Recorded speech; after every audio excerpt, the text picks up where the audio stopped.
एक कमाल का तरीका बताऊंगी जिससे आपका लटका हुआ पेट बिल्कुल अंदर चला जाएगा, वो भी मात्र एक रात में। डाइटिंग, कोई एक्सरसाइज, कोई मेहनत करने की आवश्यकता नहीं है।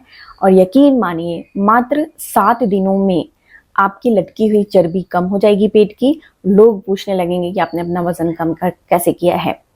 दोस्तों, मेरा नाम प्रीति देव है। मैं एक सर्टिफाइड न्यूट्रिशनिस्ट, फूड टेक्नोलॉजिस्ट और आप सभी की हेल्थ ट्रेनर हूँ।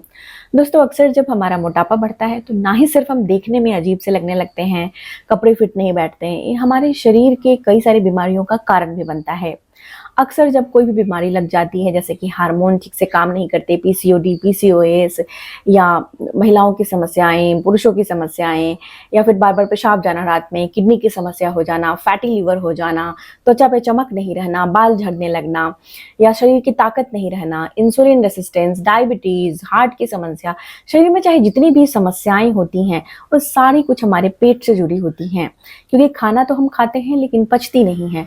तो ये जो नहीं पचती हैं, इसे हम बोलते हैं कि हमारा गट अच्छा नहीं है, मेटाबॉलिज्म स्लो हो गया है। इसी को आज हम जानेंगे और बड़ा आसान तरीका समझने वाले हैं।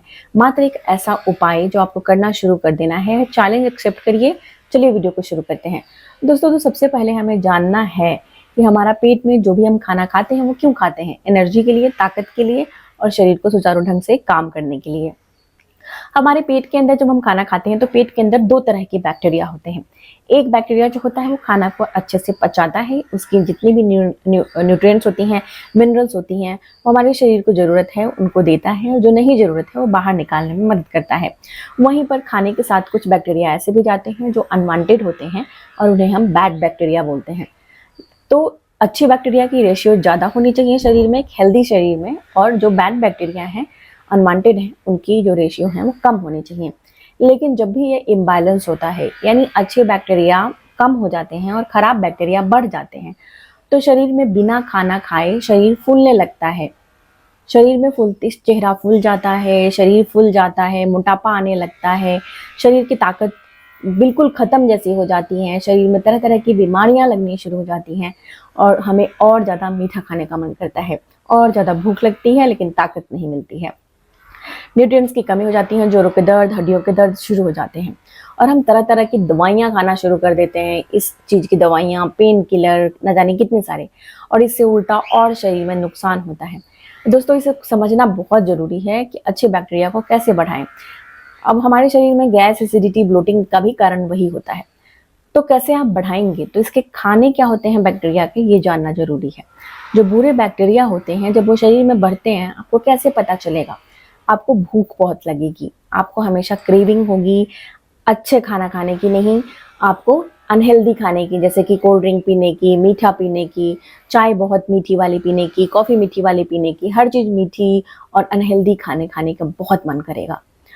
और आपको बार बार भूख लगेगी, ताकत नहीं मिलेगी शरीर में, जोड़ों का दर्द, बीमारियां बढ़ती जाएंगी, और वो बुरे बैक्टीरिया बढ़ते जाएंगे, क्योंकि ये सारी चीज़ें उनका खाना होती हैं, उसी पे वो सर्वाइव करते हैं। शरीर में जो अच्छी बैक्टीरिया होती हैं, जब वो बढ़ती हैं तो आपको ये सारी चीज़ों से दूरी बनाने का मन करेगा। क्या खाने का मन करेगा? फाइबर वाला खाना, क्योंकि इनका जो अच्छा बैक्टीरिया है उनका खाना फाइबर वाला खाना और हेल्दी खाना होता है। ठीक है, तो आप इसे कैसे एक्सपेरिमेंट करेंगे? आपने देखा होगा कि जब भी आप अपना वजन कंट्रोल कर लेते हैं या आप हेल्दी रहते हैं, तो आपको हेल्दी खाने के ऊपर ज़्यादा क्रेविंग होती है और अनहेल्दी खाने से आप भागने लगते हैं। ठीक है, तो आपको क्या करना है? सिर्फ एक चीज़ आपको मैं बताऊंगी, उसे करना शुरू करिए। चाहे इंसुलिन रेसिस्टेंस हो, चाहे कोई भी प्रॉब्लम हो, खाने को बिल्कुल बंद नहीं करिए। सुबह का जो शुरुआत है वो सबसे ज़रूरी है। सुबह की जो शुरुआत आप करते हैं, उठते ब्रश कर लेते हैं, वो आपको गलती नहीं करनी है।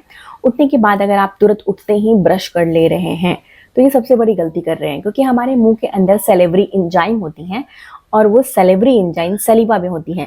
ये जो मुंह के अंदर लार होते हैं ना, उसे ही सेलेवरी एंजाइम बोलते हैं, और ये स्टार्च को क्या करती हैं? डाइजेस्ट करने में मदद करती हैं। स्टार्च को याद रखें, स्टार्च ये जो अगर ग्लूकोज बनती है, अगर इसे डाइजेशन ना मिले तो, इसलिए सुबह ग्लूकोज बढ़ा दिखता है। तो आपको सुबह क्या करना है? ब्रश नहीं करना है, ये नहीं कह रही। सुबह उठने के बाद सबसे पहले कहीं भी पानी रखा हुआ उठा के नहीं पीनी है। अगर आप उठा के पानी पी लेते हैं तो सबसे बड़ी गलती यही करते हैं, और 90% से ज़्यादा लोग ये करते हैं। सोचकर कि सुबह उठकर पानी पी लिया तो हेल्दी है, लेकिन ये क्या करता है? आपके डाइजेशन को स्लो कर देता है, मेटाबॉलिज्म को स्लो कर देता है। यानी कि और ज़्यादा खाना नहीं पचती है। तो ये गलती आपको नहीं करनी है। सुबह उठना है, सबसे पहले पानी को गर्म करना है। पानी को गर्म करने के बाद आपको थोड़ा गर्म रखना है पानी, बहुत ठंडा नहीं करना। और उसमें अगर आपको लगता है कि आपकी ग्लूकोज बढ़ जाती है, कमजोरी रहती है, तो सेलोन सिनामन एक ले लें बाजार से। सेलोन श्रीलंकन सिनामन आती है, उसमें से आपको 2 चुटकी यानी 2 ग्राम के बराबर पाउडर उसकी डाल दें। नींबू का रस डाल दें। नींबू का रस नहीं सूट करता है तो स्किप कर सकते हैं। सेलोन अगर आपके पास नहीं है तो इसे भी स्किप कर सकते हैं। तो आप एक और दूसरा उपाय बताती हूँ। इसमें फेनुग्रीक सीड्स यानी मेथी के बीज आप मिल जाएंगे बड़े आसानी से। मेथी के बीज रात में पानी में भिगो के सोएं। सुबह आपको 1 गिलास पानी हल्का गुनगुना यानी हल्का गर्म होना चाहिए लेना है, बहुत गर्म नहीं। और उसके बाद उसको धीरे धीरे सिप सिप करके पीना है। अगर सेलोन डाला हुआ है तो इसी तरीके से पिएं। और उसके बाद मेथी के बीज जो भिगोए हुए हैं उसमें से 1 चम्मच मेथी के बीज को मुंह में डालें। वो खुद ही बहुत चिपचिपा होता है, डालेंगे वो थोड़ा चबाएंगे अंदर चला जाएगा। उसके बाद आप वापस से आधा गिलास गुनगुना पानी पिएं। और दोस्तों सबसे पहले खाली पेट आपको 10 मिनट, अगर घर में मशीन है तो मशीन, साइकिल है तो साइकिल पे, या पैदल भी कहीं भी बाहर भी टहल लें, घर में भी टहल लें। बाहर टहलेंगे तो विटामिन डी भी मिलेगी। थोड़ा टहल लें, इससे क्या होगी कि शरीर के अंदर जो कैलोरीज भरी हुई हैं वो बर्न होने शुरू हो जाएंगी। एक्स्ट्रा कैलोरी बर्न होगी, वो काफ़ी आवश्यक है, जो फैट का रूप ले चुकी हैं। और जैसे ही कैलोरीज आपकी बर्न होगी, क्रेविंग कम हो जाएगी और अच्छे बैक्टीरिया बढ़ेंगे। अब जब हम मेथी के बीज को पानी में भिगो के खाते हैं तो उसमें फाइबर होता है। सुबह सुबह अच्छे बैक्टीरिया को ताकत मिल जाती है, फाइबर मिल जाता है, तो बुरे बैक्टीरिया को बाहर निकाल देते हैं और हमें क्रेविंग नहीं होती है मीठे खाने की। आप अच्छा खाने की तरफ दिमाग जाता है तो हम अच्छा खाना खाते हैं। अब सुबह का नाश्ता आप जो करते हैं वो कर लीजिए, कोई दिक्कत नहीं है। लेकिन नाश्ता के साथ आपको क्या करना है कि नाश्ता करने के बाद एक आदत डालनी है। नाश्ता करने के आधा घंटे के बाद 2 गिलास गुनगुना पानी पीजिए वापस से, क्योंकि उस समय भूख लगती है तो हमें ऐसा लगता है खाना खा लें, लेकिन वो प्यास की भूख होती है। खाने के साथ पानी नहीं पीना चाहिए, खाने के तुरंत बाद भी पानी नहीं पीना चाहिए। 1-2 घुट 3 घुट पी सकते हैं, पूरा भर के पानी नहीं पीना है। अब उसके बाद आपको क्या करनी है कि दिन का भी आप जो लंच लेते हैं लीजिए, लेकिन दिन के लंच के बाद 1 कटोरी दही आप खाइए या छाछ पीजिए, जरूर से खाने में होने चाहिए। और साथ में इसमें भुना हुआ अलसी के बीज का 1 चम्मच पाउडर मिलाकर तब लें।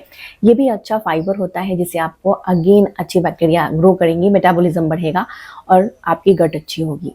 जहाँ गट और पेट अच्छा होना शुरू हो गया, सारी समस्याएं दूर होंगी। मोटापा तो आपको लगेगा कि कैसे कम हो रही है, समझ नहीं आ रहा। लोग आपको आकर बोलना शुरू कर देंगे 15 दिनों के बाद कि अरे आप क्या कर रहे हो, आपका वजन इतने अच्छे से कैसे हेल्दी तरीके से कम हो रहा है। शरीर में एनर्जी और ताकत आनी शुरू हो जाएगी। मात्र इतना करके देखिए। दोपहर के दाल जब खाते हैं ना, दाल चावल जैसे खा रहे हैं, तो उसमें नींबू मिला दीजिए दाल में, ठीक है, तो इससे भी आपको फायदा मिलेगा।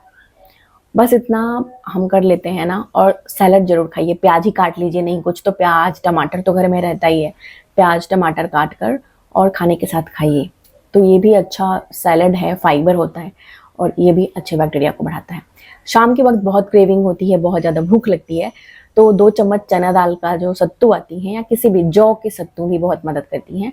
सत्तू यानी कि जो पाउडर फॉर्म में होता है, ये प्रोटीन भी होता है, फाइबर भी होता है, एनर्जी देता है, फुल रखता है पेट को। पानी में घोलिए, गुनगुना पानी में, और पी जाइए। कुछ भी नहीं है तो दही है, दही घोलकर पानी में पी जाइए।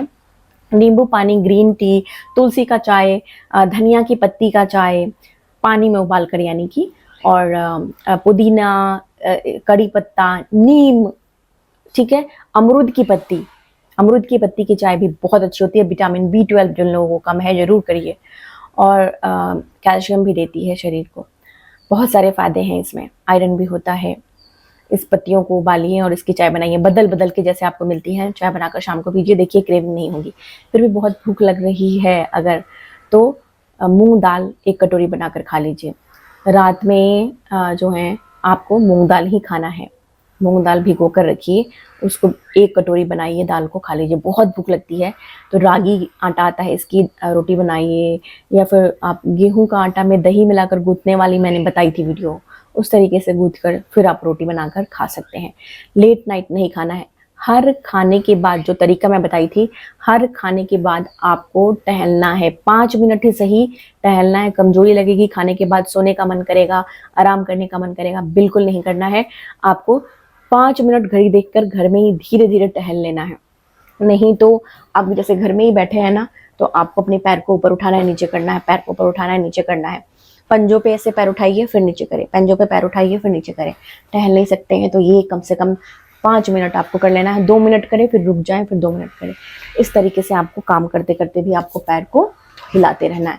इससे क्या होगा, इंसुलिन रेसिस्टेंस नहीं होगी, बॉडी हार्मोन बैलेंस रहेगा, अच्छे बैक्टीरिया अपने काम पे लग जाएंगे और खाना अच्छे से पचना शुरू हो जाएगा। और इससे आप हेल्दी रहेंगे, मोटापा दूर होगा और सारी बीमारियां आपसे दूर होनी शुरू होने लग जाएंगी। बस इतना आदत आप डालकर देखिए, फिर देखिए कमाल होता है। एक चूर्ण बता देती हूँ, क्योंकि चूर्ण भी लेना ज़रूरी है। इस चूर्ण को बनाने के लिए अजवाइन, सौंफ, धनिया साबुत और साबुत जीरा हर घर में होता है। इन सभी को 100-100 ग्राम ले लें, हल्का सा ड्राई रोस्ट कर ले तवे पे या फिर कढ़ाई में, और तेल वगैरह नहीं डालनी है, कुछ भी नहीं डालना है। सिनामन, सेलोन सिनामन है तो ज़रूर से डालें। कितना लेना है, 10 ग्राम डाल दें, काफ़ी होता है। और इसे आपको पीस कर पाउडर बनाना है और शाम के वक्त ले सकते हैं या दिन में कभी भी, खाना खाने के 1 घंटे बाद भी ले सकते हैं। आपको 1 गिलास पानी में, गुनगुना पानी में 1 चम्मच इस पाउडर को मिलाएं और पी लें। लगता है रात में भूख लगेगी तो सोने से 1 घंटा पहले भी इसे पी सकते हैं, जिससे आपका पेट सुबह अच्छे से साफ होगा और बहुत फ़ायदा मिलेगा। तो आपको क्या करना है, जो तरीका मैं आपको बता रही थी उसमें आपको क्या करना है कि जब भी हमारे पेट पे चर्बी आती है ना, तो वो ग्रेविटी होती है, यानी कि ग्रेविटी यानी कि जो हमारा जो धरती है, अर्थ है, उसमें ग्रेविटी होती है जो सब कुछ वो अपने तरफ खींचती है। तो आपने देखे होंगे कि उम्र बढ़ने के कारण हमारा शरीर ढीला पड़ने लगता है और पेट भी नीचे की तरफ गिरता है, नीचे की तरफ गिरता है ना, ऊपर की तरफ नहीं गिरता, तो वो लटकता चला जाता है। तो उसे रोकना काफी आवश्यक है। तो इसके लिए आप क्या करेंगे कि टमी टकर्स आते हैं वो पहन के रखिए, उससे कई लोगों के पेट अंदर टक हो जाते हैं। इसीलिए अक्सर प्रेगनेंसी के बाद डॉक्टर्स टमी टकर या बेल्ट पहनने की सलाह देते हैं, ताकि आपका पेट लटके नहीं और अंदर आसानी से चला जाए। दूसरा, अगर आपके पास टमी टकर बेल्ट नहीं है तो आप रात में सोने से पहले बहुत ज़्यादा जोर से नहीं, सूती कपड़ा, सूती साड़ी से पेट पे लपेट लें या दुपट्टा से लपेट लें। बहुत टाइट नहीं लपेटना है। अगर आपने खाना बहुत खा लिया है, टाइट लपेटेंगे दिक्कत होगी। तो इसलिए रात में खाना जो है वो जल्दी खाइए, कम खाइए। पेट में लपेट कर सो जाएंगे ना, सुबह एक दिन में फुला हुआ पेट, लटका हुआ पेट, ब्लोटेड पेट कम देखने को मिलेगा। लगातार इसको करना शुरू करेंगे तो पेट का जो चर्बी है वो बिल्कुल नहीं बढ़ेगी, पूरे शरीर में ताकत आएगी और मोटापा पेट पर नहीं आएगा। आज की जानकारी यहीं तक थी। आई होप आज की जानकारी आप लोगों को बहुत हेल्पफुल लगी हो। यकीन करें, इसे अपनाना शुरू करें। कोई भी क्रैश डाइट, प्रोटीन डाइट, पता नहीं कितने सारे डाइट्स आने शुरू हो गए, कितनी सारी प्रॉब्लम्स होनी शुरू हो गई है। यकीन करें, इसे अपनाना शुरू करें। और मुझे लगता है कि मैंने काफ़ी अच्छा नॉलेज आपके साथ शेयर किया है और मुझे इतना फीडबैक जरूर से दें, मुझे काफ़ी अच्छा लगेगा। आपको 1 वीक करके देखें, काफ़ी एनर्जी आनी शुरू हो जाएगी। तब तक अपना बेहद ख्याल रखें। सबसे ज़रूरी मुस्कुराना नहीं भूलिए, मुस्कुराते रहिए। शुक्रिया।